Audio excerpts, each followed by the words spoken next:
Yun, isang magandang umaga sa inyong lahat.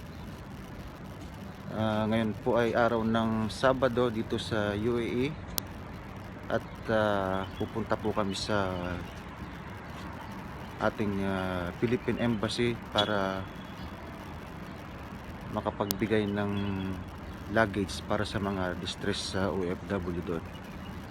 So samahan niyo po kami. Ayan, pagi morning na naman, napakalamig pa rin. Sige po, kita-kita lang mamaya. Yan si Ado. Yan yung mga luggage namin, padadalhin sa Philippine Embassy. Ayan, ito yung iba.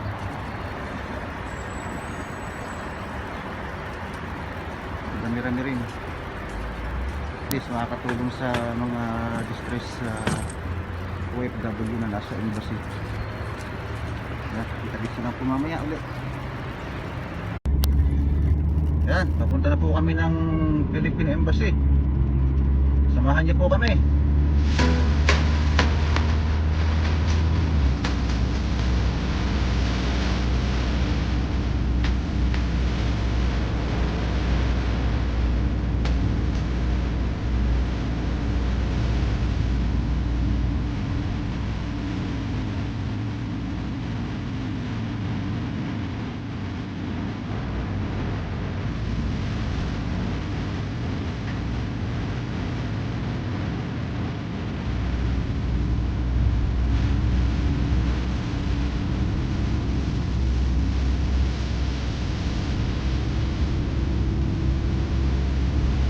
Yan, nandito na nga po kami sa labas ng Philippine Embassy.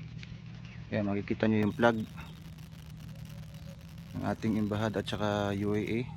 Makikipag-coordinate muna si Rest Jig sa guard para maibigay namin yung mga luggage.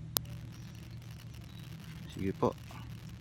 Yan mga kapakol, na-drop na nga po namin yung mga luggage sa embassy, pero hindi na po kami pinayagan na mag video.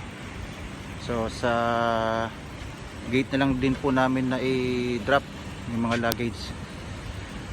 Maraming salamat po sa panonood. Hanggang sa muli.